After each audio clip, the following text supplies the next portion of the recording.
Live. Everybody, welcome to the Indy Radio 24-hour podcast kickoff special. I am your gracious host, Kinte, all the way live from Los Angeles, California.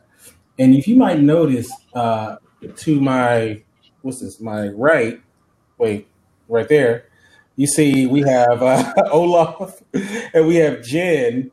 You will hear them as a disembodied voice because they're from the Skype. So let me hear Olaf. Let me hear you, Olaf.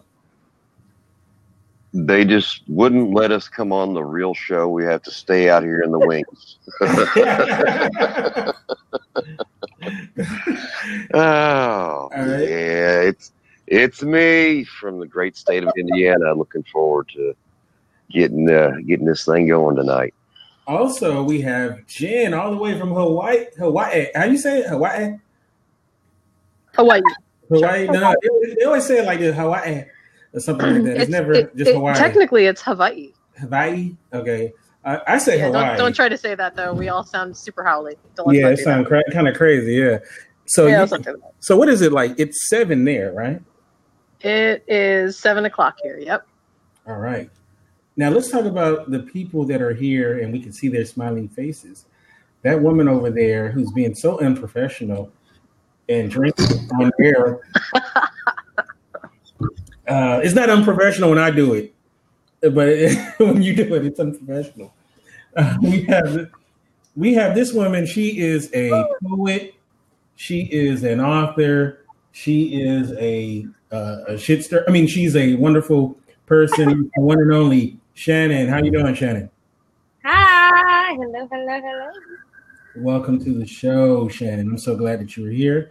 And surprised joining to the show is a guy I met from back in the Blab days. This brother is all the way in Qatar, right? Yeah, Qatar. So in Qatar, what time is it in Qatar? 7 It is 8:03 a.m. Yeah. 8:03 a.m. You know, when I think of Qatar, I just think of money. Because like everybody there is balling, right? Well, they were just beat out by a few percentage points of being the most wealthiest country on earth. So, yeah. Wow. All of the locals have money. Are you saying you're not in that group? Let me go ahead and clear that up right now. So you're saying you're not in the balling. You're not on baller alert Qatar style. Listen, I have small peas compared to what these guys up here got, man. You know what's so funny? Go ahead. I'm sorry. If they were to look at their bank account and see the amount that I have, they'll be on suicide watch. Oh man, they better not see how much is in my bank account. Woo. Oh no. I'm just man. They be looking at my bank account going, "Oh, pocket change, okay." right. Okay, let me ask this question: have you ever been around something, really balling, right? Like, rich balling, and you're like, man, I need to add that to my life. I may not want their situation 100%, but that one thing that they have, that one thing, you're like, you know what? I could use that one thing. I'll tell you. I'll tell you what being out here has done for me. So of course I was in Dubai for 4, and then I moved out here about 2.5 years ago. And with being out here, you see all of the newest of everything. If anybody has a brand new vehicle, they're going to launch it in the Middle East first because they know it's going to sell. So I've seen all of the Bentley trucks, the Lamborghinis, the Ferraris, and I've driven some of them. And what it has done, it has gave me the most love and appreciation for something that was made in like 1985. So when I went home, the first thing I did was bought me a 1985 Buick Regal and like I crank it up and I sat in it and I drove for hours without radio. I had the Flowmasters on and I just had the window down. Here you can get all of the extravagant, the Ferraris, the Bentleys, the Mercedes, but nothing. You can't get anything that's like authentic and real. So that's what being out here done. And it has come to a point where, you know, you said, have you ever been around someone and I see all of the things that they have and make me like, you know, I want to get on there. I was like, yeah. You know how much you just spent on those two cars? Like, you know how many houses you could have bought? Like, you know how much land, how many acres you could have bought with that? But if that's what you choose to do with your money, because that is your money, and I'm here just trying to be your consultant. That part. Well, I'm gonna tell you though. There's one thing I was staying at this one house, really nice house. The person was very wealthy. I was staying there for a weekend because I was doing work there, and the one thing they had that I really want, they had this shower, and the shower was like those showers where the jets are all over the place, and man, that's nice. That's pretty nice. Yeah, it's almost like a county shower, but but much better than a county shower. And I got used to that though, right? I got used to that, you know. And then when it was time to go back home, I was kind of like I was missing the shower. I was like, I think I took like 3 showers a day at that place. So I'm with every excuse I'd be up in that shower like that. You know what? Yeah. When I give me a place, I think I might do that. And I'm with you on that. I lived my job before this one. I happened to live with people who were very wealthy, and I lived there for 4 years in Miami Beach. And they had houses all over the world. I think the only thing that they had, or one of them had, that I may have wanted to acquire for myself is the mother. She spoke like 9 languages. That's it. Well, that's something you could have. I literally talked to everyone.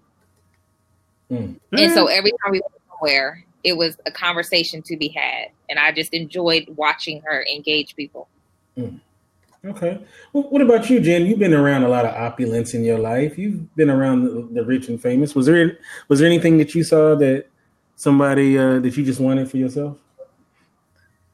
You know, the only thing that I can think of was, I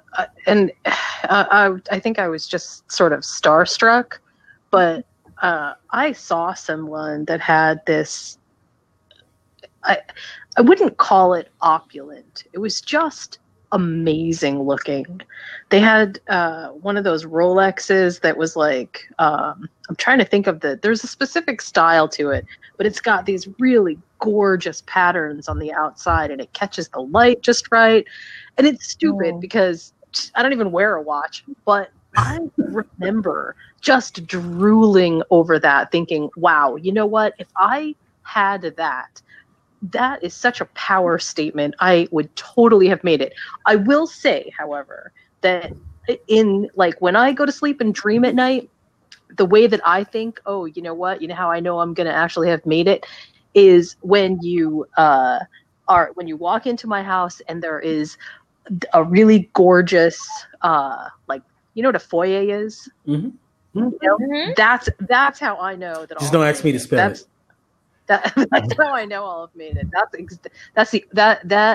So that piece and a little tiny notch to hang my Rolex on. That's the thing. That's it. Look at Aquila over there spelling for you. Yeah. That's like Foyer. Yeah. Okay, Aquila. We're all pretty simple people, aren't we? What about you, Olaf? I know you. Wait, Kinte. Mm-hmm. Can I go back? Yeah, I gotta sure. tell you one thing. Remember when you sent me that picture of the stove? Mm-hmm. My stove. Yeah. I gotta say, my stove is pretty badass. That definitely made me super jealous. My stove is badass. But it is. It is so badass. Oh my god. How many burners do you have on? 6 burners, 2 ovens. It's no gas, grill, all of that. Damn it, man. Look at you fancy pants. It's beautiful. It is a work of art. It is so gorgeous. Yeah. It ain't that special till he started inviting us over and cooking us the meal. No.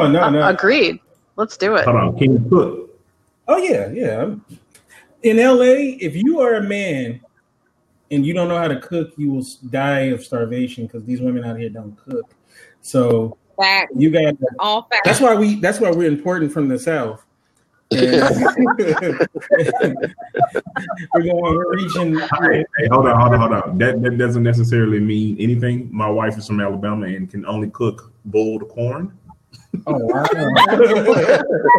Just killed our fantasies right there. Yeah, man. All right, you better speak the truth, Michael. Oh, everybody can cook. That's funny though. Nah. All right, so so Olaf, what about you? Have you ever seen anything that you kind of said, I want that for myself? Something that was balling.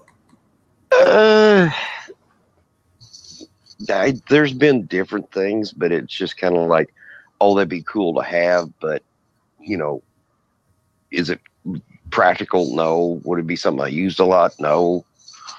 It's like pretty much, whatever I want, if I want something, it's something that I can afford. So, the only thing is, like I said, you talked about the shower in that house. Now that's something that I will have the ultimate shower.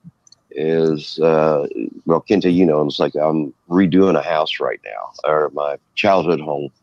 About got the kitchen finished, and when I get to the master bathroom, I will have the nice steam shower with the jets all over the place and everything like that. I will have that. It may be a couple of years from now, but I will eventually have it. Man, I'm telling you, you ain't gonna want to take a regular shower ever again. It's like I have a shower. I have a regular shower in the house, but I am going to build my dream shower. That's something I want. I want a steam shower, so I will have one. Now I've only heard about this. Maybe you guys experienced is the bidet toilet. Yeah. Is it the truth? Because I always hear it. They say it's great. Listen. Yeah. So, I move out here, and of course I'm coming from the US, so you normally do your business, just grab toilet paper.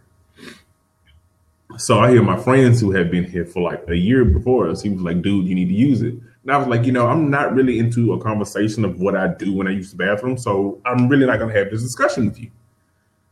So then I was like, about 2-3 months ago, I was like, what the hell is here? Like, it's in every restroom that you go in. So let me try it. Yeah. So the problem is now when I come home, there's not one.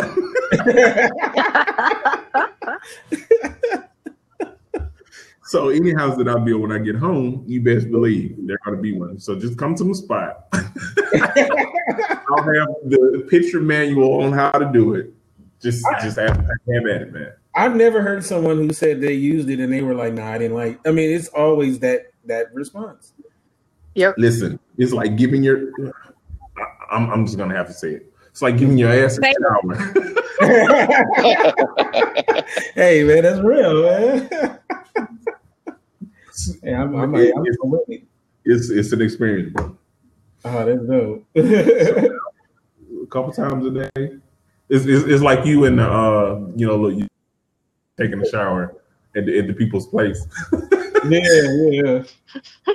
Low key, I would have. You could break in just to use that shower. Don't understand that. What a weird crime, right? Dying over a bidet, but sit down somewhere. All right, so all of this actually leads me to what I wanted to bring up. It's 2019. 2018 is over. That's all left in the past. So the one thing that we always talk about is, or you always hear, is people talking about their New Year's resolutions, what they want to do for the new year. And we probably have some life coaches around or listening. I know we have Amira that's in there, so maybe she might want to add something to it. But you always see these people, they do this thing called a vision board. And, this is for their goals for what, the coming year and whatnot. And, I don't know if I'm too late, being that it's 19 days into January. I can still make my vision board. Yes, sir. So, I was wondering though, like, was there anything that you guys really have on your plate as far as what you want to get accomplished for 2019? I know I have many things, and I actually thought about doing the whole vision board thing myself. So let's start with you, Shannon. Was there anything that you really want to get done for 2019 that maybe you were putting off? Well, I put off my book last year, so that's on my plate this year. It's actually in editing queue right now, so it's with the publisher. So setting up tour dates and publicity and marketing development and things like that. And then, of course, work-wise, just making sure that I meet all my quotas each quarter for auditing purposes. Those are my two big ones.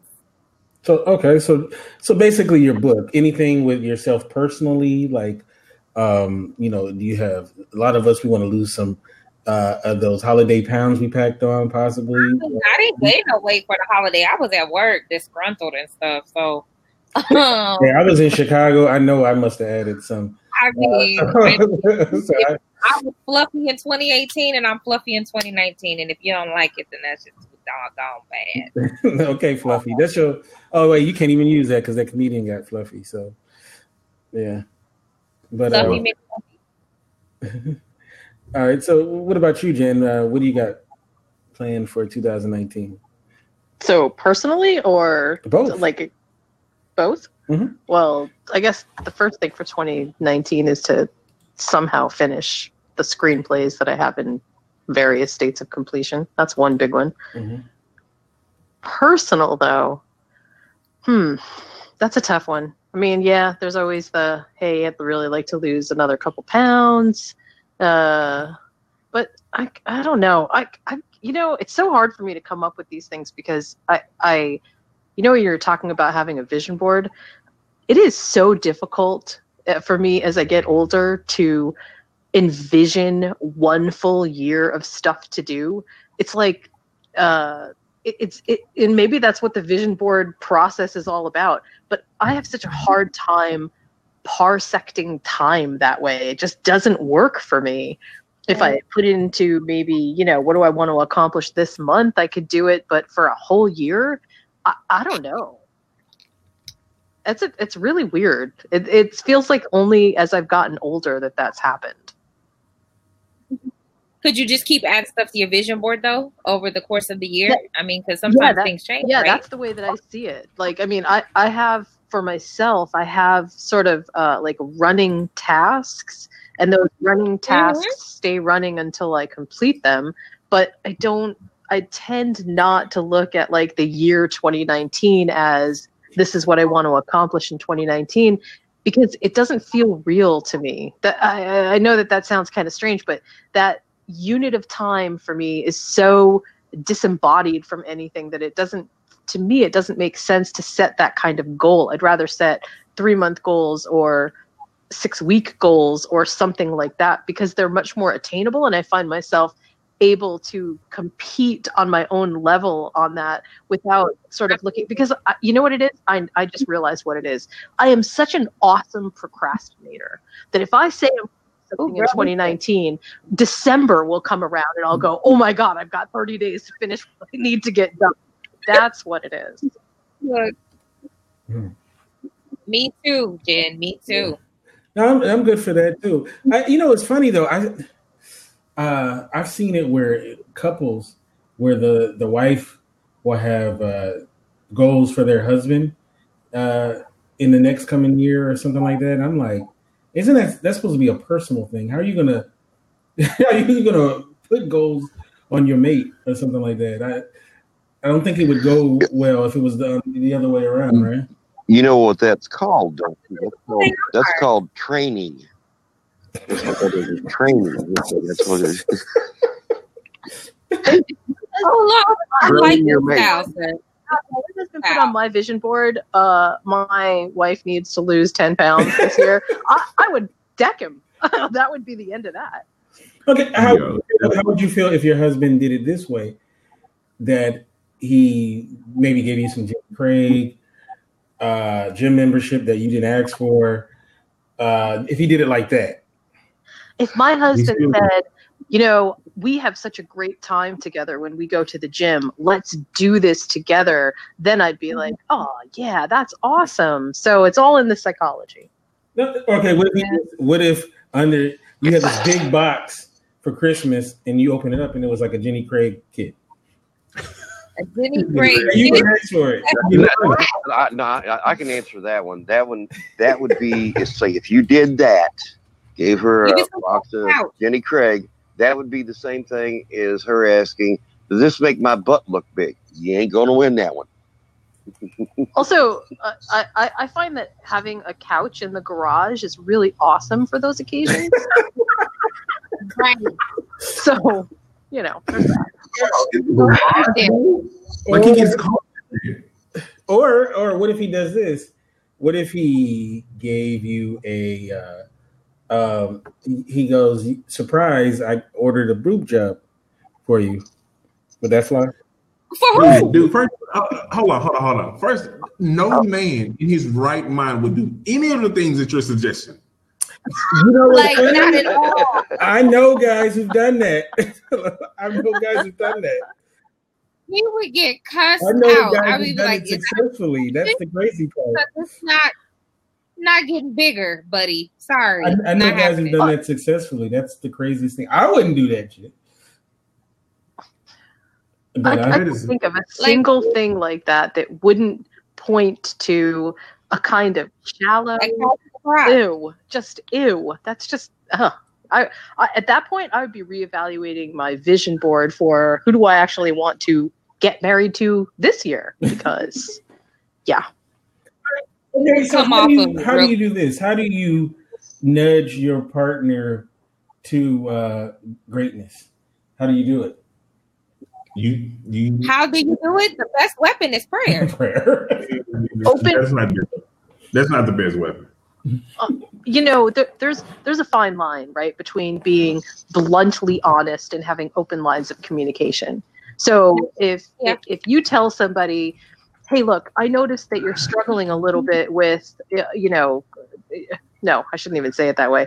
I should say, look, I noticed that you're having some problems. Let's sit down and talk about what those problems are. And then you let the other person bring them up. Then great, problem solve them together. But I don't think, like, when you start getting into the, hey, hun, I just ordered you a boob job. That is, I mean, there's a level of intrusiveness on that. That's just crazy. I mean, maybe if your wife said, it's been my lifelong dream forever to go from a size A to a size D, then, oh, yeah, great. But unless that's actually been your active conversation, I mean, that just seems, I don't know, that seems harsh. You're not getting the boob job for her. You're doing it for yourself. So thank you. There you go. Like, hey, babe, I bought new toys. It's like, that's like telling her, it's like, you know, I like playing with your toys, but I want some bigger ones. No, I definitely would not suggest any man do that. That's terrible. But I don't know. I've seen crazy things happen. But I'd be like, that would be okay. Here, hon, I got you a boob job, and oh yeah, here. By the way, here's a good lawyer. So your new husband play with. Yeah, right, Michael. Right. Say it again. So your new husband can play with him. Pretty much. That's what happened.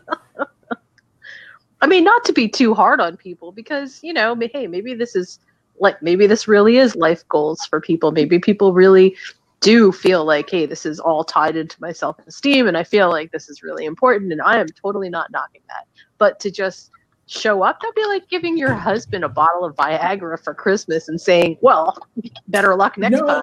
No. It's not Viagra now. It's not Viagra now. It's the blue chew. You got to give him the blue chew. That's what it is. That's what the blue. It's called blue chew. You never heard that? This sounds like a piece of the game in Monopoly. I got the horseshoe, you got the blue shoe. You know, it's because I'm probably not saying it right. It's the blue chew. The blue chew. Okay, well, blue chew. Blue chew. Wait, I can't even. It's kind of glaring. Blue chew, like that. Chew. All right. Oh, there's Damien. Damien's in the. Tell me more. About what? He said, "This is good info." You know, I think I said this on something else, but I was watching the show, and it was these guys. It was these white guys who were young, but they started losing their hair, so they started using this thing called propecia, and propecia actually makes your hair grow back, right? But the problem is they give sexual side effects. So basically, you'll have a full head of hair, but your ding ding might not be working. So no, I ain't having no head in. I know, right? Like you want, to me, I'll go on. I remember giving me the like it's like what a trade off. You have a full head of hair, but your ding ding ain't working. Like, right? Make no sense. I'm gonna need you to stop saying ding ding. So these guys were like, oh no! What they did was they said, oh no, you can use a propecia. Yeah, your ding ding will start working, but then you use the blue chew. And then now your ding ding works, and it works better than it ever worked before. So, okay, I'm not I'm trying to keep it as PG as possible. I'm just saying that it's hilarious. And they say if you give a woman that blue chew ding ding, she's gonna go crazy for it. Give her the blue chew ding ding. The blue chew ding ding means that she's gonna get the best she's ever had because the blue chew makes you. Let's say this: if you were James Harden, you're now Michael Jordan. Oh my gosh, I can't take it. The blue chew, yeah. I'm gonna order that at the bar. You go from a pony to a stallion. Oh my gosh, I can take it. From a quarter horse to a Clydesdale. and they say, see the blue chew too. See, I saw it because I wanted to do a thing on it on one of the shows. So you gonna try it? No, I'm not there yet. I'm not there yet for the blue chew. But hey, but you know what? God forbid, if I ever get in that position, I will be popping them things, and the party don't have to stop. Like you be popping them like Tic Tacs. You know what? Thank God for science that they made sure one of the biggest issues in human history that there's actually help for. You know, if God forbid, if any man gets ED, they made sure they corrected that. They with the Viagra and the Cialis and now the blue chew. So but hey, shoot. Hey, now you don't have to hang yourself.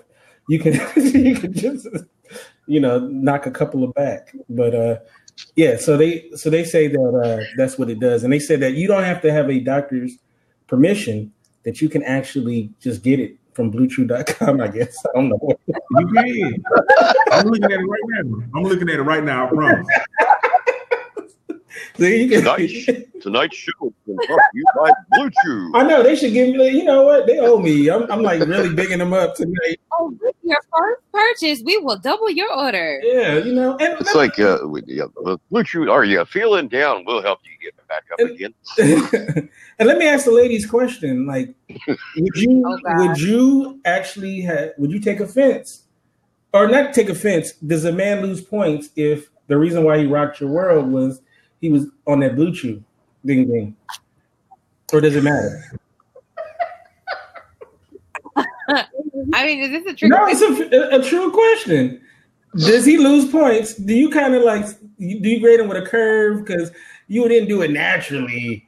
You had assistance, like you had, almost like you hit them home runs because you was on the roid. Yo, if you're talking about girl, I don't care what he rocking it with, long as he listen, baby. Look, I will put in your smoothie. Take the pill, baby. Just take. Listen, they got a Blue Chew plan, a monthly plan. So they have active. Hold on, check it. They got active. You get 5 Blue Chews, right? Then you have busy. You get 8 Blue Chews. You get popular. You get 14 Blue Chews, and then you have the Pro package, which is 28 Blue Chews. You might need one for every day. I'm here for it. That means you. You know what? This is crazy. This is crazy. I'm here for it. So, but now so I wonder though, women are going to start to question their performance. Hold on. There's 2 types of Blue Chews. The Choo Choo and the Speed Rocket? No, it's Slidenophil and Tadalafil. The one you want. Crazy. Look, I need some descriptions. What's the difference? One is just regular sex, and the other one, he's gonna wreck your cervix.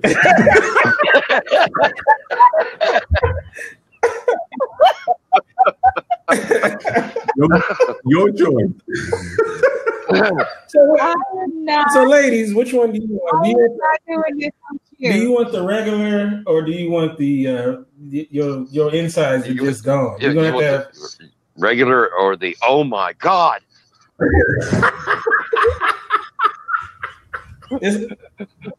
Yeah. So, do you want a 10 or 110?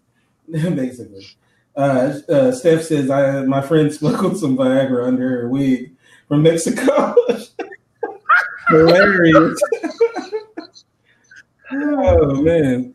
So it's like I guess or that would go. It's like, do you want the regular or do you want the? I have to call into work tomorrow for the next 2 days.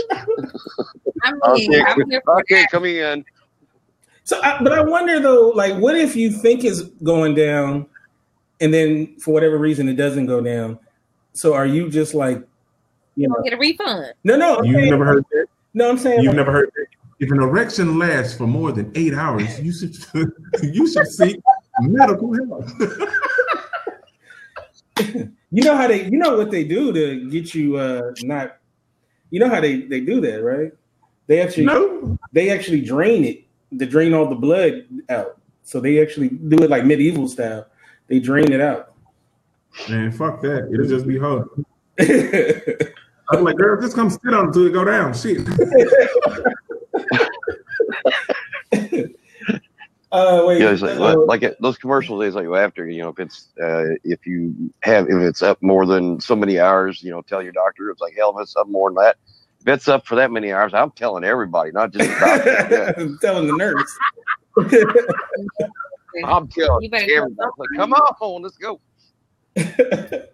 Well, she might need to call a friend for some backup. Really? Yeah. You got a whole listen. Mm-hmm. I mean, look, things happen. People lose their abilities, and thank God to modern science. Now you have some options, right? So yeah, man, it's all good. So but that's good to know that you ladies you're not judging. You like pop that thing, right? Pretty much. Hilarious. So yeah. All right. So I see that people are here in the chat. Just to let you guys know, this is hour 1 and 2 of our 24-hour broadcast. We're going to be broadcasting for 24 hours. Now that doesn't mean you're going to see Kinte for 24 hours. In fact, or Shannon. Afterwards, you will see Shannon because Shannon is doing her show right afterwards. But we will be going all the way until midnight Eastern tomorrow night. So we have this portion of the program is brought to you by Blue Chew. Yeah, right. You know what? Maybe we should enlist we should enlist one of our listeners to if they want to test it out for and come back and give a testimonial. Oh yeah, no. So so we have a lot of things going on tonight. It's today, tonight, and tomorrow. So we're very excited about it. So you actually have some of your homegirls going to come on next, and they're going to be talking about the girlfriend. What was it? The girlfriend code or the girlfriend? What was it? Girlfriend guide. The girlfriend guide, right? So that's cool. No, so Huh? Yeah, they're gonna be probably talking about us, so I might have to hop in and I always keep a man's name safe in my mouth, so that's not gonna be a part of my conversation. No, okay. You keep a man what in your mouth? I know, right? I saw that go from a mile away. That one. Yeah, that did not sound right at all. But we'll let that fly. I'm keeping you safe. Mm-hmm.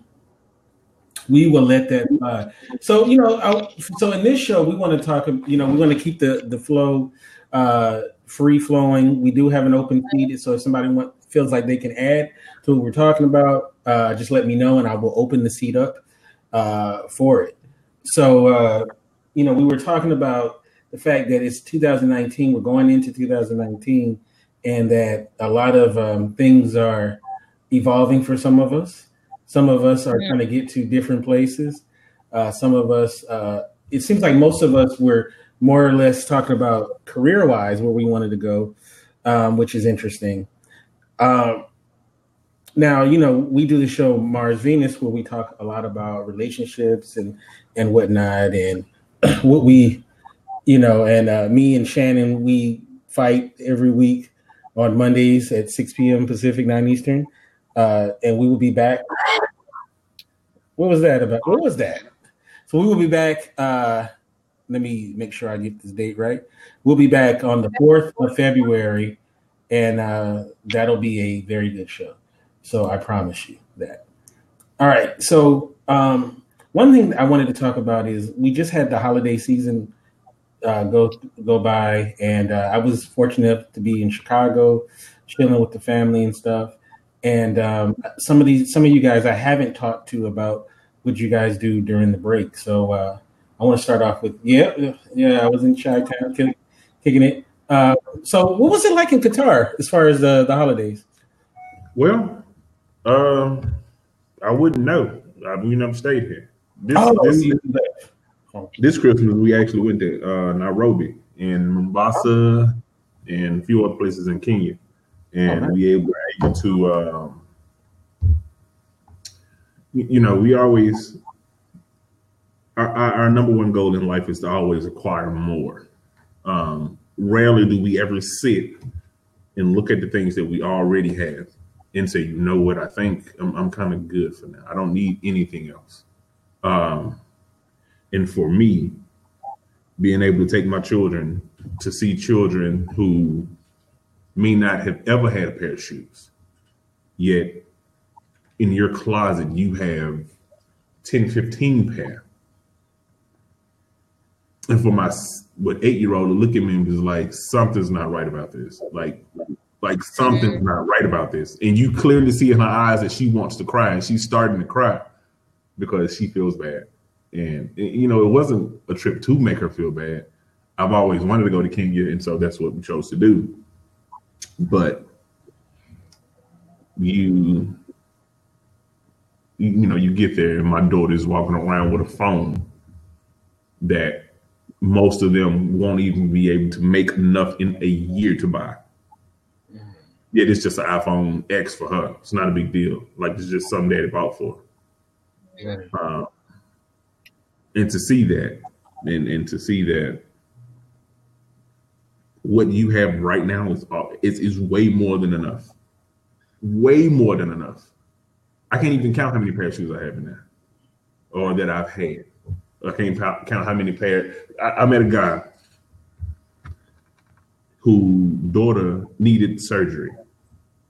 It cost $25 for that surgery, and he has been waiting because he couldn't make a living, feed the other 5 kids and his wife, and come up with the $25 to have that surgery for her. Oh man.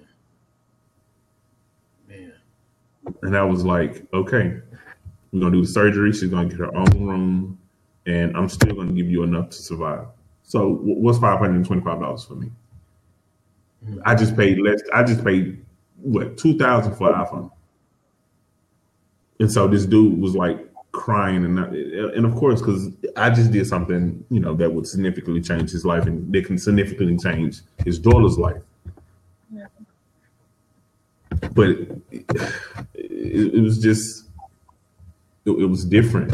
Like I didn't record it. I don't want the world to see. This is actually my first time even telling anybody about it, because we're so blessed that we have the problems that we have. Other people are praying to have those type of problems. The surgery was $25, bro. $25. And it was to remove. Because I was like, how much is it? And then he told me, and I was like, okay, I can give you that right now. Like that's nothing. Yeah. So we rarely sit and see that kind of money. You don't need anything. Your life is perfect. Your life is wonderful. There are people in this world, on continents all over this place that wants your problems. So you shouldn't look at things.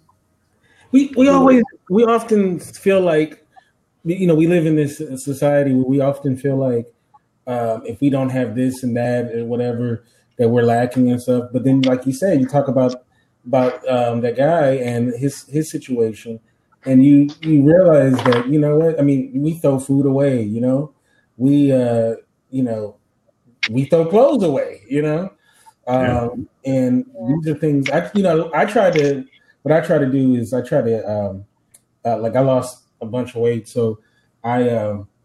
Instead of throwing my clothes away, right?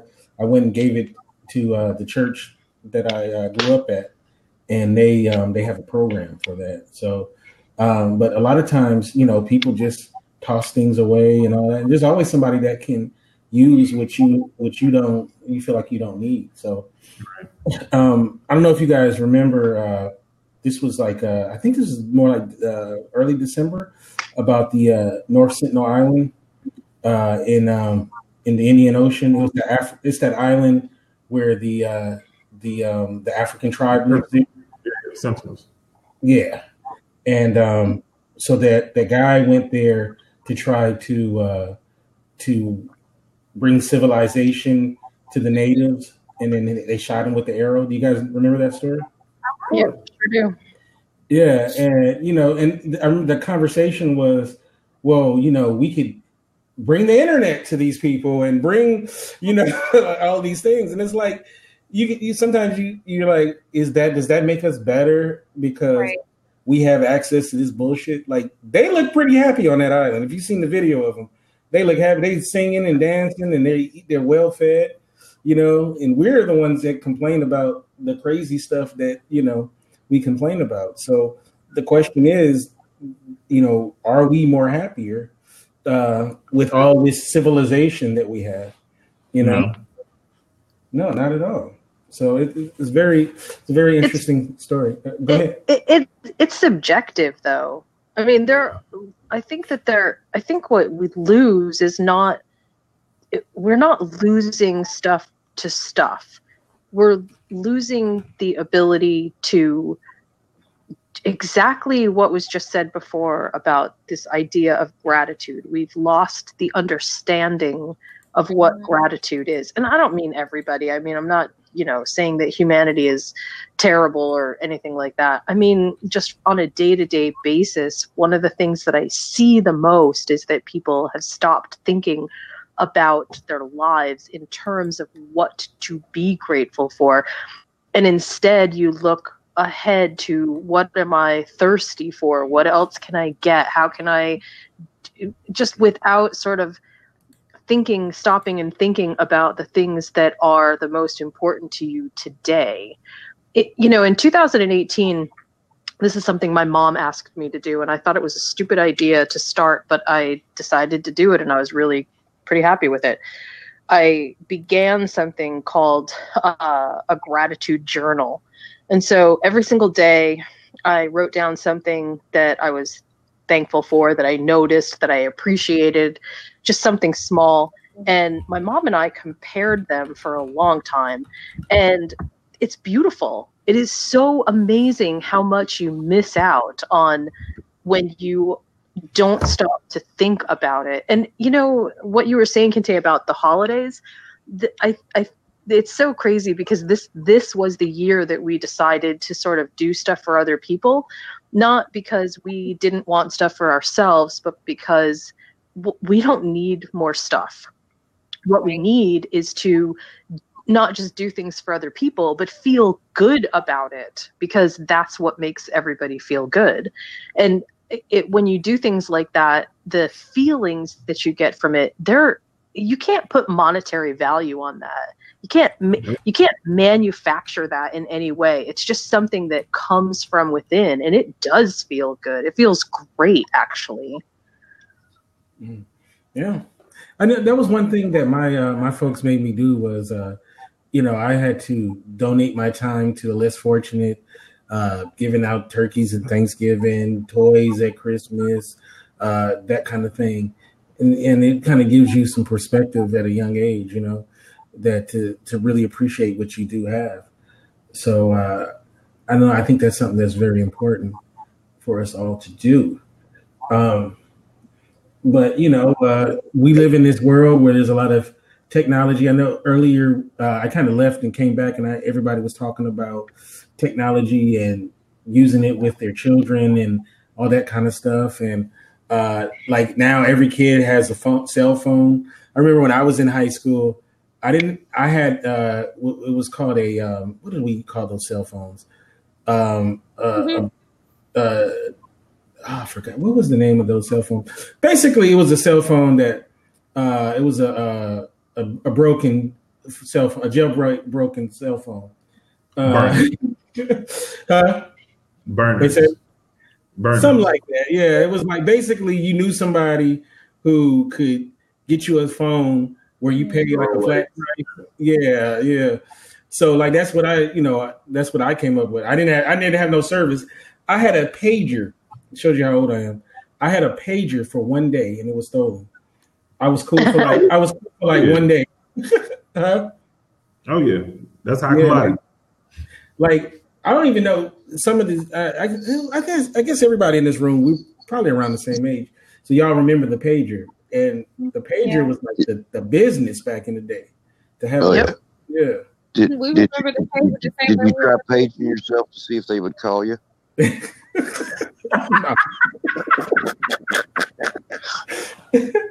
Yeah, man. I had a pager. It's like what they say. Two people had pagers. Drug dealers and doctors, right? Who had the pager. But had the pager, and then it wasn't. I didn't get an actual cell phone until I was an adult. I had it was not Nextel. It was oh man, what was the name of it? It was like two companies or something. Expensive. What, the pager or the cell phone?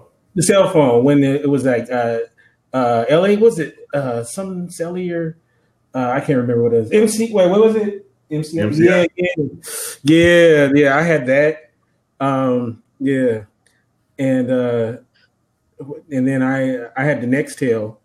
Remember those, the chirps? Oh, they were awful. Man, I had the I have it still in the other room. I have the i860, which was the Nextel chirp phone. It was like you was cool if you had the i860. Let me. I know it's in my office somewhere, but if you had this phone, you was pretty cool. I remember my mother wouldn't buy me any of that, and so at the time I'm I don't know, a 12-year-old. Yeah, that's it. Yeah, man, that was the joint. That's the one that you press the button on the side and then flip over. Yeah, man, I was balling with the i860, man. And so I would cut all of the my neighbor's yards, and so she's like, "Where do you need a cell phone?" I was like, "So they can call me whenever they need their grass cut." Hey, I've still got a Motorola. I've still got one of the bag phones. I wonder if Metro PCS could, if I could get that thing to charge, they put a plan on it. That'd be hilarious. Oh, the Sidekick. Now, see, I was a little too old for the Sidekick. They were like younger people that really was messing with the Sidekick.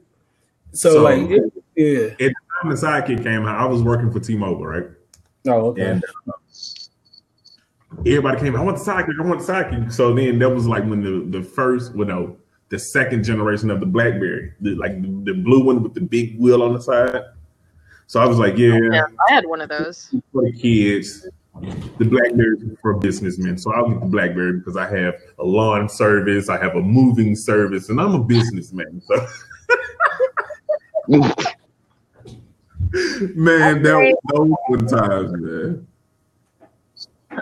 I started hating having a Blackberry because the only people that ever called me was work. And so I would just find ways to leave that thing home. Oh, sorry. Whoops. Yeah. I've always been the kid to stand out. I'm not gonna do everything that everyone does. It's right here. See, I still got it. Yep, but he pressed that button, he flipped over. Yeah, man. It's funny. I still have one. I still have a truck. It's like my dad's truck. I got my dad's truck. It still has the mobile phone from it mounted the phone in the car. In the car, yeah. I still got the whole setup. Everything is at no service, but I've still got one of those. Yeah, but you was just balling then. So it's funny, man, how things change though. But like now, all the kids got them. But I remember like the Sidekick. Those were like the kids had them. It was the Sidekick. Yeah, I was a little too old for that. So the Sidekick. I think I forgot what I was on, but yeah. So I think Shannon, she's more a Sidekick age. Nope. No. How old are you, Shannon? Huh? How old are you? 36. Yeah, okay. She was Sidekick. I don't even know what that is. Yeah, that's like the little, Whatever, I'm not buying it. Yeah. What is it? Here, let me. Show me a picture. I will put up It's the T-Mobile phone that you do like this and it flip. I had Sprint. Yeah, you suck. Here it is. Yeah, you wasn't about that life. You wasn't about that life. Had the slid out from underneath the phone. See, you wasn't about that was life. The coolest thing ever. Oh, no. The one that I had that I really, the one where on one side it was the phone, on the other side it was the music. Yeah. Like you flipped it over, play your songs on the other side. Mm-hmm. Oh my God. Why are you laughing, Michael? You know what I'm talking about, don't you? Yeah, I got you. So when you meet a woman, do you put? Well, I mean, you're married now, so you can't. Let's say pre-marriage. Do you when you got the number before? Did you go directly into the cell phone in front of her, or did you wait? Oh no, I'll pop it open. Matter of fact, half of the time, if they want to give me the number, I just handle the phone until the call was here.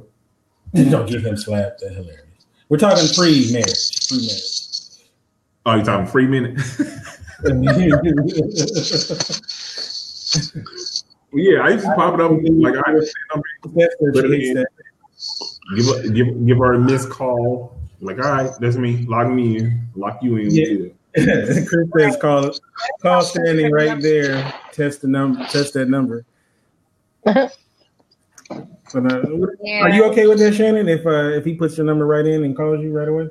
Man, I do wish Audrey was on the sidebar right now. When we were younger, she used to give dudes my number. We'd be standing right next to each other, And they'd be like, "Oh, so can I have your number?" And she start railing off my number, and I'm looking like, what is going? I had this dude call me 3 days in a row and was like, "You lied to me. You did give me your number." I said, "No, homeboy, I didn't give you my number. My best friend gave you my number. My name is not who you think you are calling."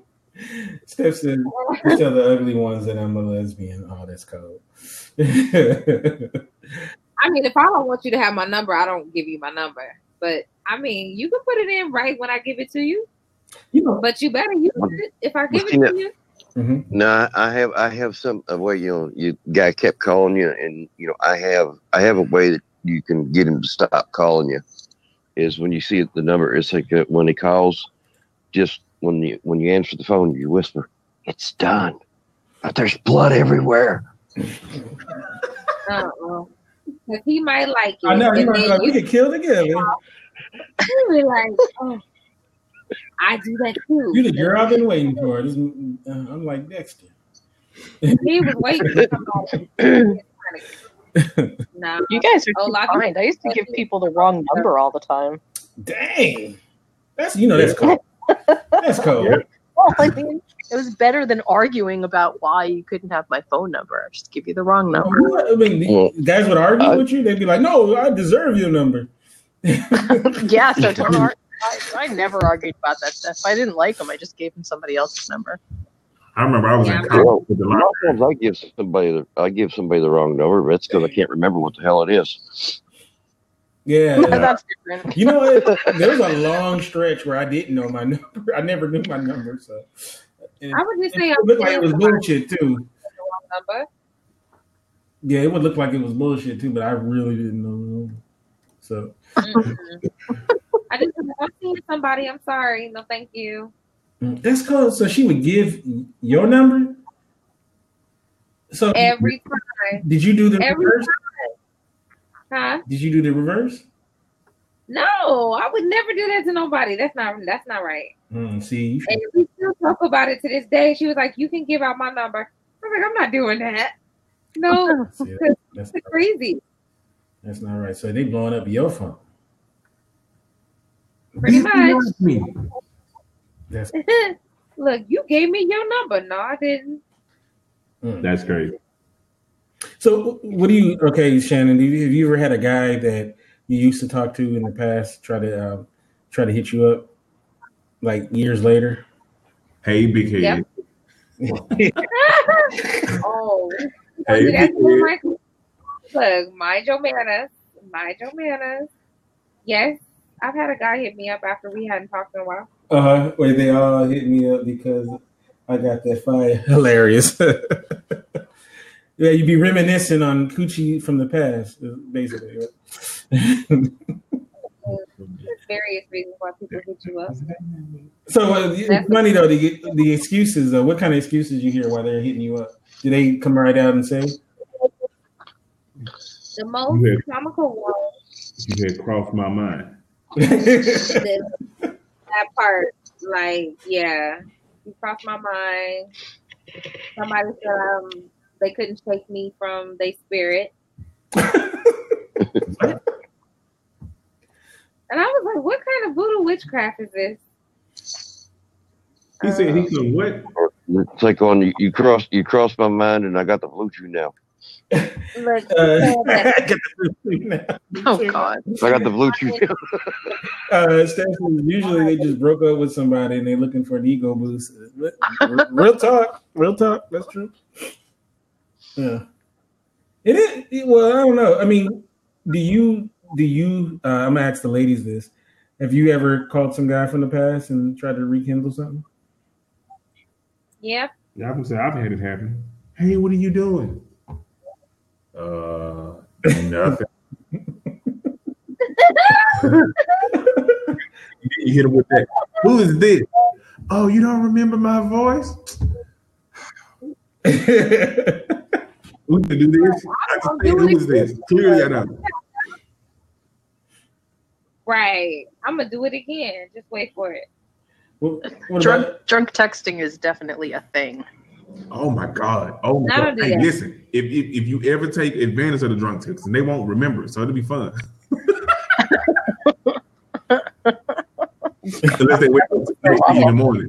The only thing that sucks about that is that you have an actual record of what you said afterwards, and you go back and you read it, and yeah, those are bad. But isn't it always that when you are drunk texting, you inevitably drunk text your ex or the person you still care about? Yeah, I feel like that's the thing. Yeah. You haven't got over yet.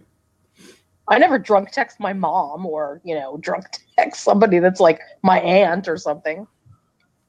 Or your employer. Oh, no, thank God. No, that's never happened. You know what? I know a guy who sent a dick pic to their boss by accident. So, yeah. It didn't go over. Hold on. Was it a woman? No, it was a guy.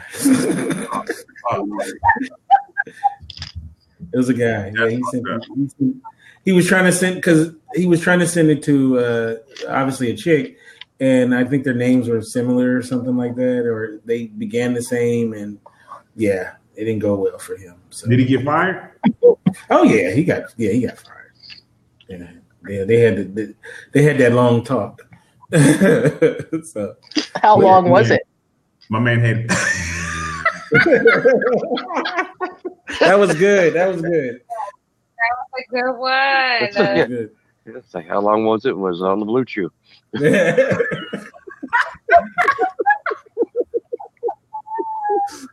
Y'all are hilarious, man. But you know what? I noticed though the shame of sending penis pictures is not there no more. It seems like more guys admit to it, and it seems like it's becoming more of a acceptable thing now. So they even have guides to do it. They have guides to do it properly and stuff like that. Yeah, you gotta have the right lighting. Yeah. They said that you can't have like something like you can't have don't have your toilet in the background or or your kids' school clothes, Yeah, you got to be real careful about how you. So speaking from a photographer, you have to make sure that the composure of the photo is accurate. and then you have to have like a reference to give us the size, yeah, you got to do that. Well, better be a ruler.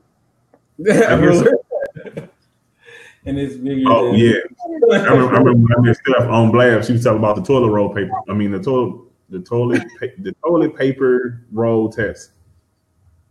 Oh my God, that is funny. So yeah, so you gotta. So fellas, if that's your thing, it's not. You can actually say you send them with pride now. But you can't just send it to a regular ass person that you just met like a day ago. No, you can't. No, I don't think that's good. You don't. You meet Shannon at the Piggly Wiggly, and then you get her number on Sunday, and then you send her a dick pic on Monday. That's probably not a good idea. Now, when you send that pic, it's like, would that be considered a booty call? No. No, that would be more like a penis. That's your application for a booty call. He sent me one. Oh my God, the jokes just write themselves. Good God. Yeah, I mean, so it's. But it goes the other way. It goes the other way. So I meant this. How do I frame this? You remember? It goes both ways. I had we had a mutual friend on Blab, and somehow my number got out, and it was, "Hey, I want you to look at this." I was like, "All right, but who is this?" And I was like, "Oh, wow, that's something."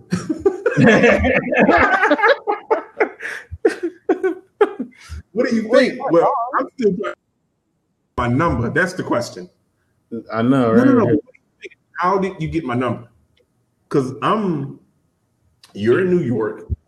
I'm not. I'm in Dubai. So how you get my number? Well, I had looked up your name and it had came up, and then you're like the only Michael in that area and in Dubai. So I guess it just had to be you. All right. Yeah. That's creepy. That's extremely creepy. Also, talk about spinning a roulette wheel. Yeah, that's some creep. Yeah. That's some creep shit, man. Yeah, so you know what's funny though with social media though, it kind of makes stalking like it's easy. Okay. Yeah, it's easy. And then we kind of low key stalk even when we're not really trying to stalk. Like, you know, like if you, let's say you start working somewhere and then you find out your supervisor's on Facebook. So then you go, oh, okay. And then you start looking at their pictures. And next thing you know, you start feeling creepy because now you're like, what am I doing here? I'm looking at the barbecue they had in 2015 and all that shit. And have you guys seen the Netflix series You?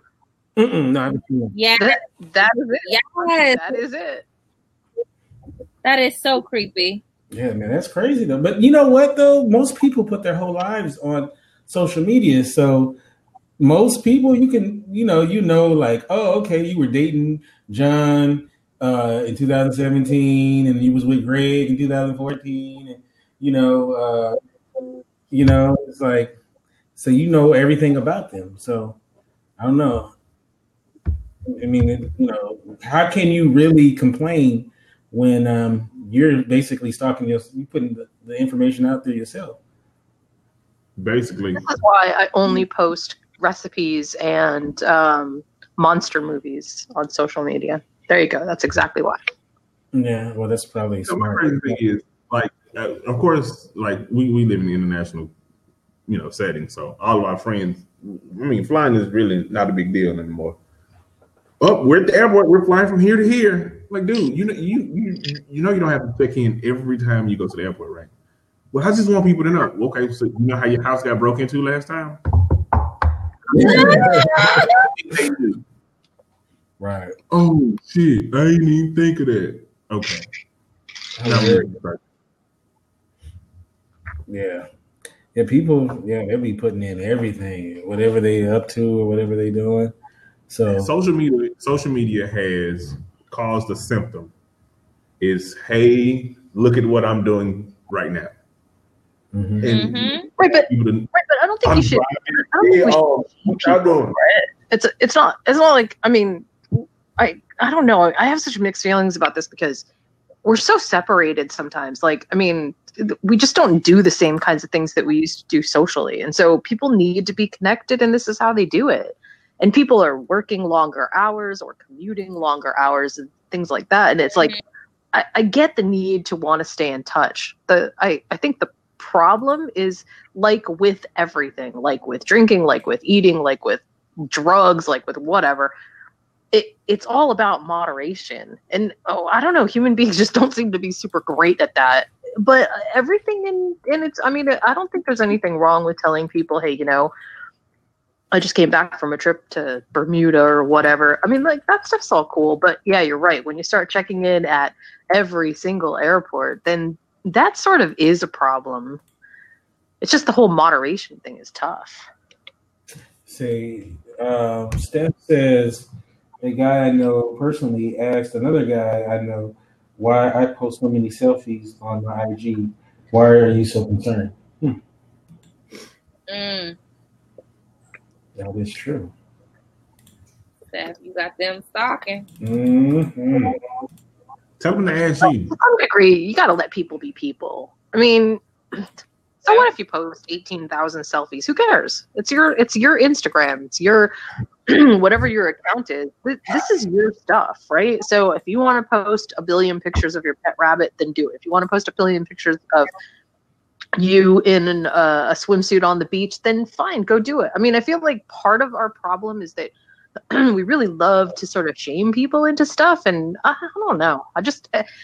I mean, do what you need to do. Just recognize that, yeah, there's consequences around some of this stuff, and try as best you can to not let it consume you, I guess. But I mean, who cares if you're posting selfies of yourself? So that was redundant. Who cares if you're posting selfies? Just do it. Just do it, yes. And just to let people know, this is the kickoff of the 24-hour straight podcast. Unfortunately, the way we have to do this is when this program, part of the programming is off, we have to transition to the next room that Shannon will be navigating. I want to give a shout out to the people that are here. I see Jada Lopez is in the house. I see Artis. I see Chris Gray. I believe that's Jamie is guest 1788. We have King Penguin. We have Dr. Amira. We have Rob Salso. We have So Steph and Sandra that are known as Ebony Empress. All the way from the UK has joined us. So I'm so happy that she's here. So thank you so much for joining us in the beginning of this. Michael. So this portion of the programming was brought to you by Blue Chew. Feeling down, we'll get you up all night. Hey, Blue Chew will revive your ding ding. Remember that. Remember that. So, yeah, man. So, but you know, I mean, I've seen a lot of crazy stuff though in my 42 years. I just had a birthday. 42 years. I'm 42 years old. Yeah, I'm getting old. Yeah, I know. Who's committing murder outside? They coming to get somebody. I might have to make a quick dash out here. But blue ding ding. the blue chew ding ding. So is it the Blue Chew police? Wow. I don't know, man. It's getting closer too. Sound like they coming to get you and your Blue Chew. Hey, I don't have any Blue Chew, thank you. That's what. Not yet. Not yet. Hey, like I said, man, I would have a Blue Chew IV if I needed it. So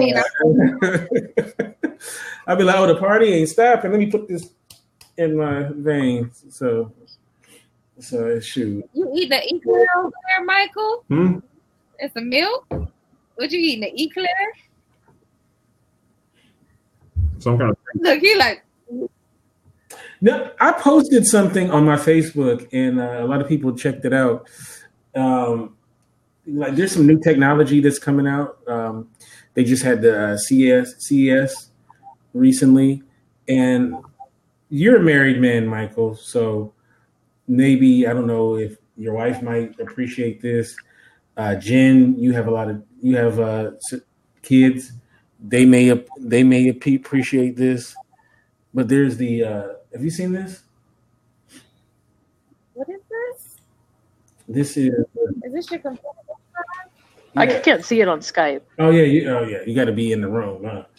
But this is. We have kids for that. Is that a folding machine or something? Yeah, this is actually. Oh, I saw I'm not that. wasting money on this. She's gonna have kids for that. Look at that. That's how they earn money for their iPhone. I do like the uniformity of that folding, though. No, I'm not. How much does that cost? Oh, we're gonna get to the price in a minute, but look how, until I get it, until you get the wife, right? This is. See, that's what's wrong with people now. You want to buy shit. You can't buy convenience. Well, yeah, you can, but it's stupid. Just buy fucking clothes. Amira, are you down with this? Is this something you want, Amira? Look at that. I mean, you buying convenience when you buy that Blue Chew pill. I can see Shannon getting this. I can see Shannon getting this. Thank you, Jen. I knew somebody would go. I can see Shannon. Okay, so let's get to the price. But I know how to fold, so I don't. It's only, look at this. It's only $980. Wow. I'm good. See, there it is, $980. But I can fold. Folding for free to do that. Folding laundry for me is the only Zen experience that I really have. So I don't want anybody messing with my folding time. Nobody bothers me when I'm folding clothes. Everybody's just because nobody wants to help. So they all leave. They'll leave the room. So I know I need my folding clothes. If I had a machine to do it, they'd all be back bothering me again. I don't know, man. I don't know. That's pretty nice, but it's too expensive for me, though. You can fold for free. The problem is putting it away once I fold. Oh, so you want a robot to put them away, huh? No, I just want my boo thing to put them away. She's like, can you go put those up? I folded them all. I folded every single last one of them. I don't know, man. Did the laundry and everything. I fold them, you stole them. Look, there you go. See, Olaf, teamwork makes the dream work. What we really need are washing machines and dryers, right, together that sort of fit into the side of your dresser and just sort of auto sort the dirty and the clean and then put it all right back for you. That way, when you open up your drawer, everything looks perfect. It's all in order. Yeah, that'd be great. Okay, so they also had this one. They have this device. Let me show it to you guys. Tell me if you guys like this. This thing, you can run this over your skin, and it will tell you all your flaws in your skin. Look at that. God, I don't need a machine for that. I do have I'm a guy. Look at that. Look at it. I don't care about I don't care that much. Oh, you don't care? Don't you want to be flawless? Maybe if it was like an early detection for skin cancer or something, but I don't care about that stuff so much. Yeah. I know it's bad. I'm a guy. I don't need to know about my skin. As long as it's clean and got lotion on it, I'm good. Okay.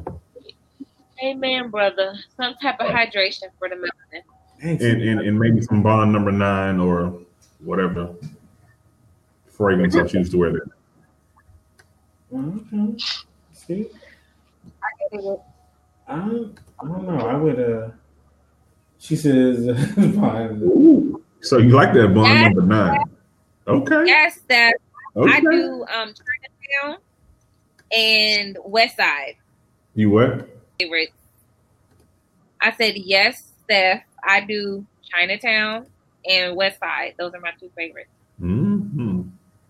So y'all like Crete as well? Ooh, I do. The Park Avenue is some nice notes. Another one that I like is you're gonna make me go dig it out. We didn't get into the fragrance talk, have we? Man, listen, my mom got me hooked on Bond number 9. Because I was so old school. I used to wear Estee Lauder Pleasures. That was my stuff. Don't look at me like that. You about bad as White Diamond. You may as well wear White Diamond then. No, that's gross. That's like going to White Castle. No, Child, it's like you going to a church. Shut up, Michael. I'm not doing this with you. to the old folks' home. Pray over your life.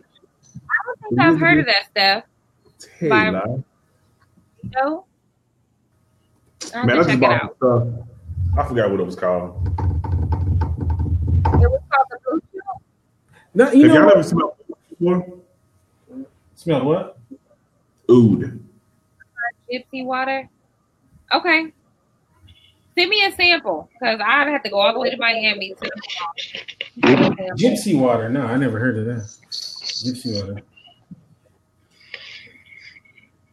Nah, I never heard of that. I don't know. What about you?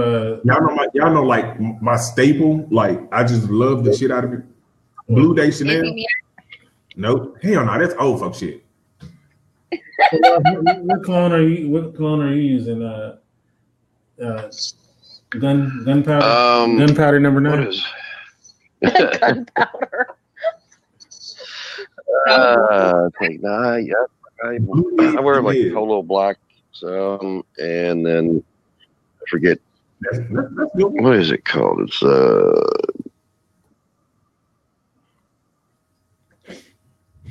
tribute from Mary Kay.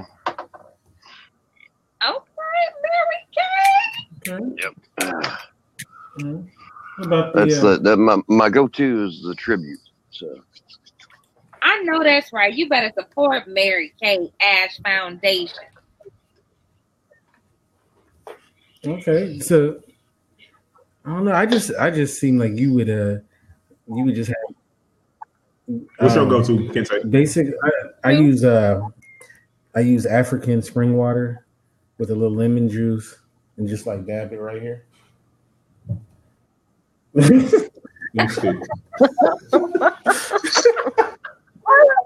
that. He's like, oh, really? African spring? Oh, shit. I wouldn't like that. I don't know. You know what's funny though? Like sometimes you get these people. That should be loud as hell. Oh my god, man, that's the worst thing on earth. Like y'all, listen. What you have to understand here, right? What you have to understand here is here. It's it's three things. Either you're gonna smell like a fucking camel. Okay. You're gonna have way too much on. Well, yeah, it's only those two. My bad. You know it's bad. You can hear. I can smell you like 3 blocks away, or you stink to high hell. That's the only way. And I met this guy, and he wanted me to bring him something back from Barney's when I went to New York last year. He was like, Michael, you have to bring my bottle back from Barney's. So I went to Barney's. I bought it for him. 2 months go by. He was like, oh, my friend, I'm out already. He bathed in it? How did you go through a bottle of cologne in 2 months? Oh, my God, I just love it. So then I go to a meeting with him, and I was like, that's how you went through the bottle. Dude, you're supposed to pay 2 pumps, the maximum. 3. How many did you spray? Oh, my friend,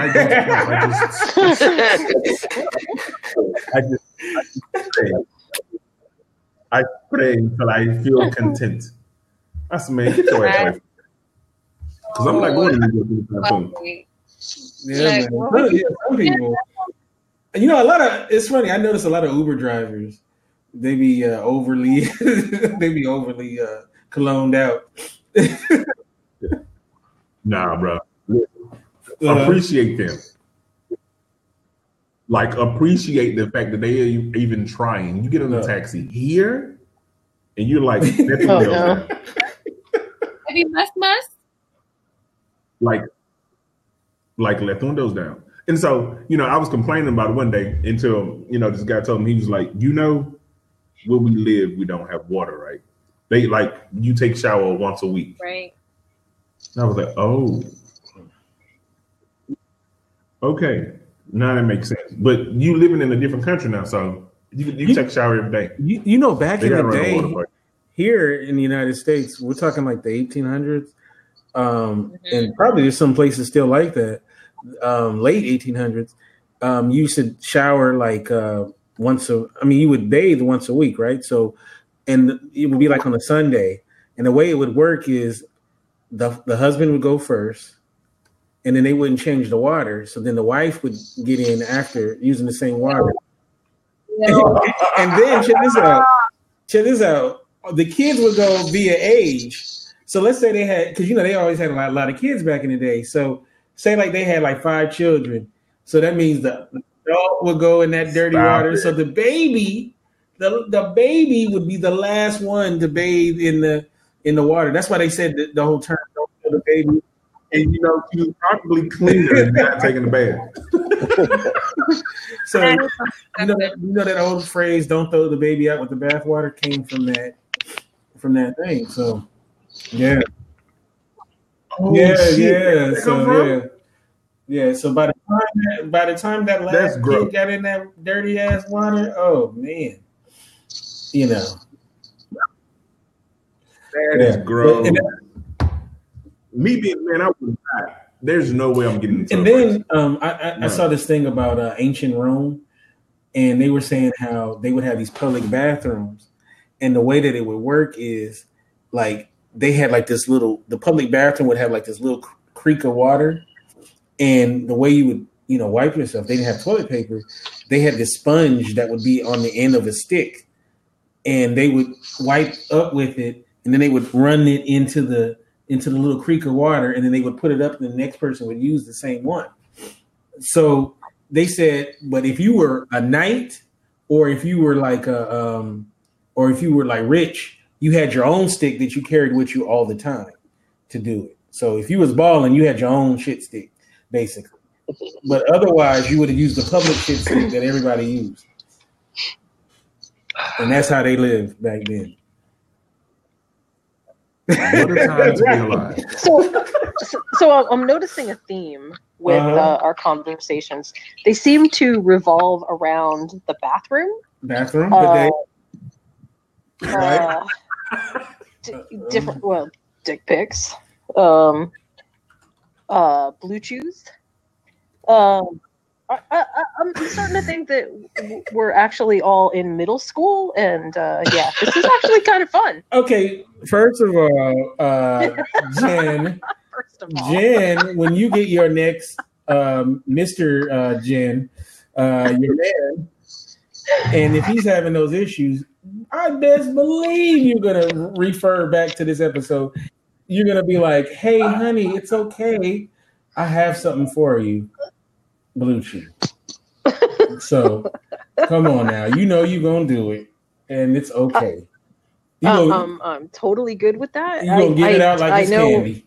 I was actually on mute when I suggested that they do a variety pack. Yeah, you're gonna hand it out like it's candy. So come on, and it's all good. You're gonna hand it out like it's candy. Yeah, why not? It's gonna be like, "Hey, honey, thanks for the boobs. Here, have some Blue Chew."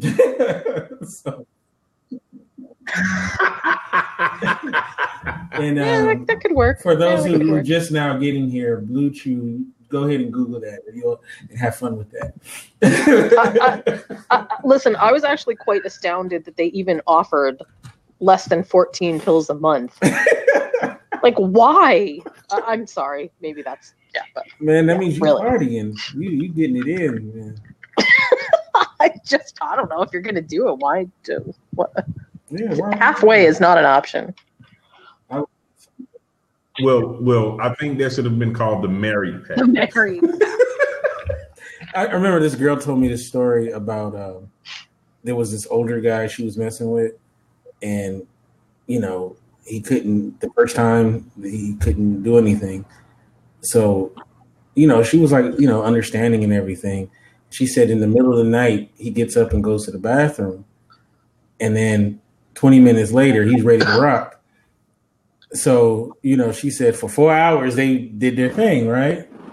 So she said the next day, she was like, oh, you use Viagra. And the guy would not cop to it.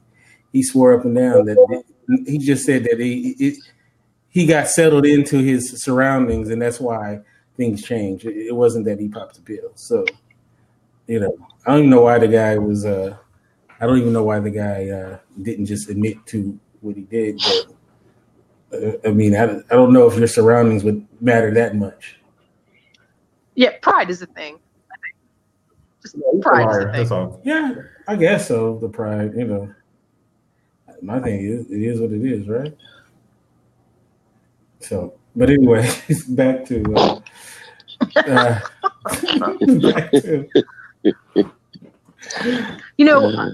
I've heard a lot of people say that 2018 was a terrible year. And I would just like to call attention to the fact that 2018 was actually an awesome year. And those people have really short memories, because 2016 was the year that everything was horrible. When people were, so many people died in 2016. Just terrible things happened in 2016. 2018 was great. Oh, yeah. So much. There was so much awesome stuff happening in 2018. It actually gave me hope to get forward into 2019. Well, so you're saying we've settled into to the number 45 now? So. Well, I don't know if we've settled in, but we've all sort of picked a side, I guess, and here's where we are. But that's not even. I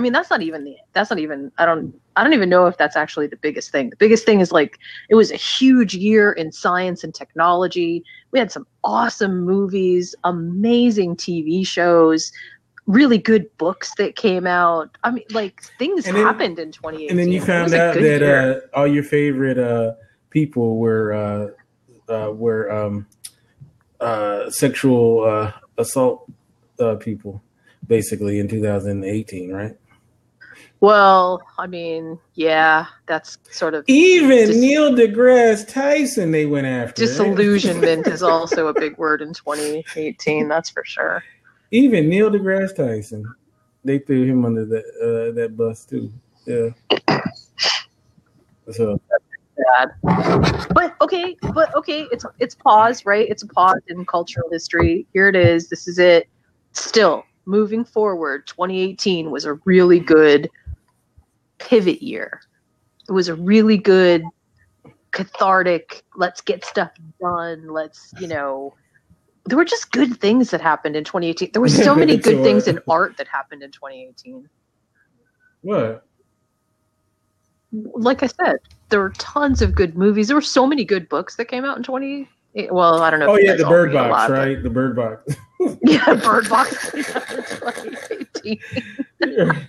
Right, the Bird Box came out. So, yeah, that made it. That just capped the year with that, the Bird Box. It was the coup de grace. Yeah, it definitely was. Yep. In a weird way, I feel like Bird Box was sort of like the complete package of who we are as people. Some of the people were like, oh my god, this is amazing, I wonder what they saw, this is so cool, let's write fan theories about it. And then you got people that are putting blindfolds on and driving down the street. I mean, you could not get a better you just couldn't get a better cross-section of society than that. Whew. Yeah, it's funny how people get into those challenges that come out on Facebook. Like They had one challenge a couple of years ago where literally people were setting themselves on fire.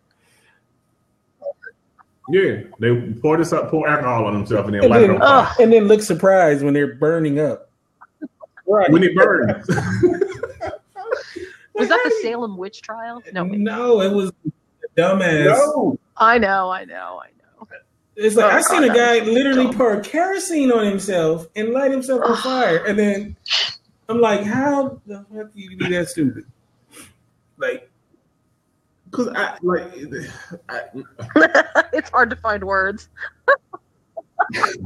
I didn't have to. It's like when I was working, I didn't have to have a challenge. It's like a once a week thing. I caught myself on fire. Yeah, right.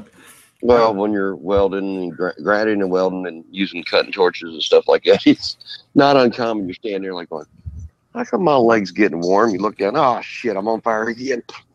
The thing is, people have always done stupid things, right? It's just that now we get to see them broadcast on all kinds of social media platforms for the world to truly enjoy and mock.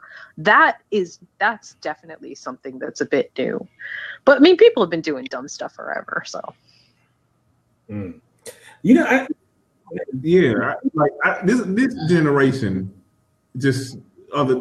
they have to be the stupidest ones. Like I promise, like they're under no circumstance will I pour a flammable material on myself and then light it on fire to see if it catches. Well, I thought the same thing about eating laundry pods. Yeah. Why? Oh my god! Like, and so now, what was that? Todd, right? So Todd has to come out with this statement. Although they look like candy, bitch, rat poison look like little pests. We didn't eat those. Oh, you want to hear a good one? A good one. Okay, so there was I saw a Dateline episode where this guy was getting sicker and sicker, right? And they couldn't figure out why. So then they found out that his wife had been pouring antifreeze, feeding him antifreeze. The drink, he was drinking it. So apparently antifreeze used to taste like sweet tea. Like it had a good taste to it.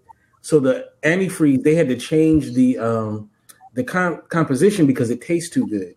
That's why it was so easy to poison people, because it actually tastes like sweet tea. So, but now it's supposedly bitter or something like that. So the antifreeze trick don't work. And the way that they would, what would happen is, if your car leaked antifreeze, your dog or whatever might lick it up or whatever because it tastes good. Apparently, and they were dying. Dogs were dying like that. So, yeah. That's one of those things you had to watch, because it does. It's a sweet, kind of a sweet taste. So yeah. Yeah. So they changed it now. Apparently, you can no longer drink antifreeze and not know, because they made it taste nasty. So.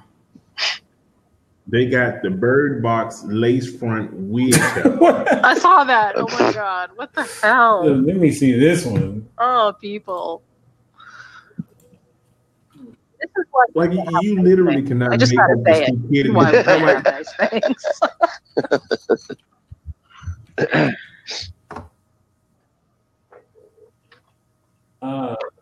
These kids are idiots. Man. Let's see this. I don't really know what. So I told mine, I said, listen, so as soon as the disclaimer came out for the Tide Pods, I said, Kayla, which is my daughter's name, I said, come here a second, let me have a conversation with you. She was like, yes, Dad, what's up? I said, if you're stupid enough to eat a Tide Pod, whatever happens to you, I'm gonna sit and watch. But Dad, I was like, I'm just I said, have any of your friends tried it? Well, they were talking about it. I said, okay, well, I'm telling you, if you do that, and I have to spend unnecessary money to get your health right, I'm gonna have a problem with you. All right, I wasn't gonna do it anyway. Okay. I mean, the Bird Box challenge makes almost every single other challenge look like they all sat on the sideline and Bird Box said, "Hold my beer." No. So I live in the Middle East, right? I live in the Middle East, and so what you have to understand is the things that America does, everyone else tries to do it, but try to do it better. Oh no! So that there's this Drake, Kiki, do you love me? When you get out of the car while the car is rolling, trying to get to do something, and then not be able to catch up to your car. And so now your car is careening down wherever you drove, running into houses, running into kids, running into anything that was in the path, simply because you want to do the Kiki, do you love me video challenge. And, they had to make radio ads, they made TV ads. Whatever you do, please do not do the Kiki challenge while your car is rolling. And I was like, we're in a time when you literally have to tell these stupid ass kids to not get out of a car while it's rolling, because you might not be able to catch it. Yeah. I said we were never. Look, if you want to do something on social media, don't shame people. Just do it. No, that's one of those situations where I feel like, a little bit of shaming is probably a really good idea. But no, you're gonna hurt their feelings. You can't do that. Oh, good Lord. Yeah, there are like there's I don't even know how to say this. There must be somebody pulling internet strings someplace, and they're just laughing maniacally every time they come up with one of these things. I swear, I cannot even imagine how human beings could have survived for as many millennia as we've been around. If this is the pinnacle of who we are, man, I'm surprised we haven't died off yet. They're, like you said, they're sitting on the sidelines going, okay, let's see how stupid these people are, and let's see what we can come up, how dumb it is, and see if they'll do it. Yeah. I feel like it's so cynical to say that, but honestly, I don't know how else to say it. There are just some things going on in the world that just make me go, what? When did we abandon common sense? And I don't even mean like a lot of intellectual power or prowess. I mean just basic common sense. Yeah. Oh man! Like now I feel like my grandmother. What the heck? This is they turned in. Right, and so that's where we come in, right? Because now I'm talking to a bunch of 13-year-olds, and I'm sounding like I'm fucking 85 years old. Because like, do you not use your fucking head? I mean, what do you? And you have to understand me. I don't. The way I talk to you guys is the exact same way I talk to my 13-year-old. Like, yo, are you kidding? What the fuck are you doing? The hell? Her mom, like that. I said, nah, man, listen. If she's stupid enough to do it, I'm going to talk to her the way that she needs to be talked to. That's the way I just us having a casual conversation. I agree with that. But eating a fucking Tide Pod, crazy. Silly as hell. Yeah. Jumping out of your car while it's rolling to do Kiki, do you love me video. So Morgan Freeman did a really great, this is what happened in 2018 video. And if you haven't seen it, you really should see it. It's so funny, where he just basically narrates like all the stupid stuff that people did in 2018. And it's awesome because his level of satire is next level, and I love that. But also because, we have such a short memory when it comes to these kinds of things. And man, it takes somebody to like look at the review of all of these to make you realize, wow, this stuff really does happen. It's not, it's funny, but damn, people are really doing this stuff. It's awful. Do I really need to tell people not to blindfold themselves and, walk into traffic? Really? It's so insane. I don't know. Wow. Again, see, I sound like my grandmother. I feel like the next thing I'm coming out of my mouth is going to be, get off my lawn. So I went to the grocery store the other day, and I picked up a jar of peanut butter. And on the front of the label, it has the largest warning. And it says, warning, this contains peanuts. It's a jar of fucking peanut butter. Who doesn't know that?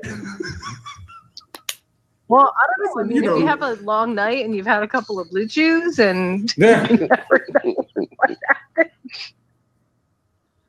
was like, I don't like. Are we that stupid that we pick up a jar of peanut butter? It has to be warned and say, "Hey, hold on, this contains peanuts." Yes. Yeah. I feel like the answer is yes. Level. We have come to that level. Or hey, that's coffee. It's hot. No shit. You know what? It was a few years ago. It was the person here locally had somebody go through the drive-thru at McDonald's, and the person went to hand them the coffee, and somehow they missed it or whatever, and the coffee wound up spilling in the person's lap. Well, they sued McDonald's and won because it scalded their lap. I'm like going, seriously? It's hot. And then they had to start labeling the warning, the coffee is hot. Really? Wow. It's not a nice coffee you're getting. You're getting coffee. It's going to be hot. It's coffee, not iced coffee. Right. What's interesting though? We don't, we talk about this stuff and it is funny for sure, but you'll notice that like we keep this out of most of our pop culture.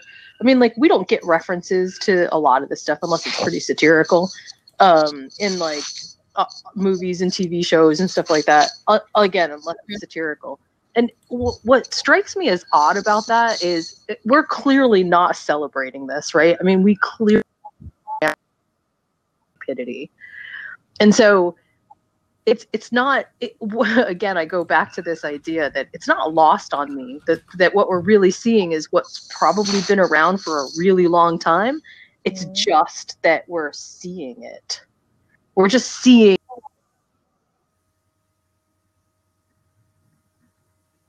What?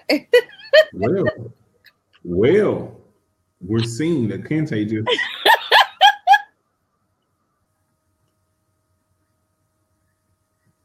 But there is this predisposition that we seem to have toward celebrating the stupid, which is like, wow.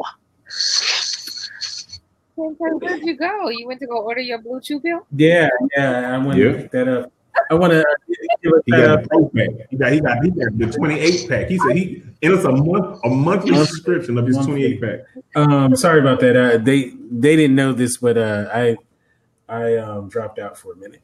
So, real quick, I want to give a shout out to Ramsey from Riot Radio.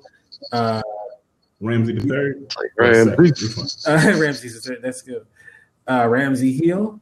And Happy Work Week, better known as Kiana, who I used to do a show back in the day with. So I want to give a big shout out to them. We're about to close this one out in a few, but I wanted to take a moment to give them their proper due. Can I ask y'all a question real quick before we go about 2018 again? No. Shut up, Olaf. Get off my lawn. This is a cat ball. What you want?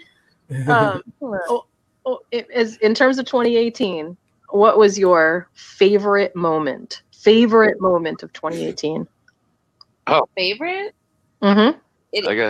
Whether it was movie, TV, or just an event, a science and technology thing, something that personal, something that stood out to you in 2018. You know, real quick, just to go back to the coffee thing, the McDonald's coffee thing, right? I saw this thing with Tracy Morgan. You know Tracy Morgan, the comedian. Mm-hmm. Mm-hmm. You know, he was in that car accident with the Walmart truck, and I heard something like like $90 million or something crazy amount of money. And I saw a thing where apparently he said that the Lord works in mysterious ways, that it was a Walmart truck instead of a Snapple truck. So that's why he was able to get so much money in there. So he was actually glad that if it was going to happen, it was the company that it did. So in the case of the lady with the coffee, I see that Ramsey said that the lady had 3rd-degree burns on her leg. Yeah. So, it's pretty bad burns, but I mean, yeah. Yeah. So, you're not supposed to get 3rd-degree burns from coffee. So, boom. But, that's crazy though. So it does give more context to what happened to the lady. Mm. Yeah. I guess 3rd degree. That is pretty bad. Yeah. Okay. Yeah. So now you were saying the best thing that happened in 2018. Mm-hmm. Whether it be personal, entertainment, whatever it is. I got mine. It's like mine was it's like October 1st. Signed the contract, sold my house. Very nice. Yeah, that's cool. That's cool. The best thing that happened in 2018. I was gonna go non-personal. Are your guests around, by the way? Shannon? I'm sorry? No, I was saying, is your guest around? Audrey and Rachel? Let me see. Oh, okay. I don't see 2018, the best thing that happened that was non-personal. I gotta think about that one. What was the best thing that happened that was like just kind of that happened in the world? I already got like best thing for 2019 too. Found out about Blue Chew. Yeah. There you go. Yeah, that was it. Finding out about Blue Chew. Oh, that's hilarious. Call this the Blue Chew episode. Dang, I gotta think about it. Yeah, I gotta really think about that. Okay, we'll come back to you, Shannon. Best thing for you in 2018. Doesn't have to be personal. Yeah, whatever you think was your best moment of 2018. Oh, I know what hers is. No, it's not when she met you. What what? I was like, what is it, Kinte? Please tell me. Yeah, it was when she met me, came on the show, and she became the co-host, and you know. No, and I mean it's crazy because actually I was gonna say my nephew being born, but that was actually this year. Mm-hmm.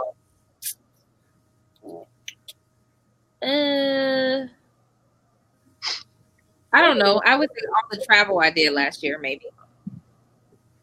All the traveling? Okay. Cool. That's not bad. Traveling that's good. Traveling is a lot of fun. Yeah, because my traveling changed significantly. She travels like every month. Go ahead. What? She goes on a trip every month. Yeah. Yeah, but it's different from when I used to do it and I was part of my job. So I got paid to go to nice places opposed to now I pay to go to nice. Like, there's a big difference between those two things. So, yeah, not the same thing. And you like to travel. You like to travel by yourself, right? Love to travel by myself.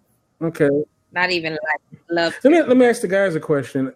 Now I know Michael's married, but let's say going back to the pre-marriage, do you guys like to travel with a lady, or would you prefer to be ladyless when you ladyless? Do you want to bring Sam to the beach, or do you want to? You get the beach like when you go there. Yeah, I'm talking about pre-marriage. Obviously, now that's all you want to do, but before that, before you met your wife, out of state coochie's pretty fun. Carnival was very fun without a wife. You stand to the beach. Yeah, it's something about out of state, especially like out of state on your vacation. That's got to be that's top. This is my top 5 of things. No, depending on where you're going, it's like sometimes with, sometimes without. Yeah, that's it. Yeah.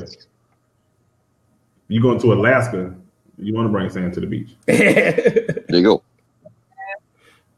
That's a little bit everywhere, though. It just depends on where you go. I guess so, yeah. I guess so. Depends on the destination. Jamaica, any of the I saw this thing where there was all these wives, American wives that were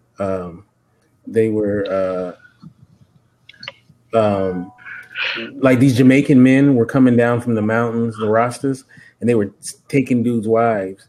They would go on couples trips to Jamaica, and these guys were like literally begging, please, like they were leaving their kids and their husbands to be with these Rasta guys. It was hilarious. Listen, if you big and bad enough, come get it. I promise you'll bring them back. Like, hey, bro, I'm good, man. Like, nope. You can't get the milk without buying the cow head, Jack. It was pretty sad though to see these poor guys. They're like, oh, my wife, please come home. Little Tommy misses you. No, that's sad. Really sad. Grow spine, bro. It happens. All right. And so do I need to click on that now? Yeah, you can go ahead. And then I'll say goodbye and close this one out. Okay, so just so you know, it's going to be Audrey and Tiffany. I haven't heard from Rachel, so I assume that she's probably asleep. Okay, sounds good. All right. And for tomorrow night, it's going to be Anthony instead of Finn. Okay, sounds good. All right, so she's going off to the other room, and so what I'm going to do is say goodbye for the first 2 hours of the show. So also, so everybody, please click this link. I will put it in the into the Facebook chat as well, and you should be able to see it on the front page of Get Vocal if somehow you get lost. I'm about to say goodbye for the first 2 hours.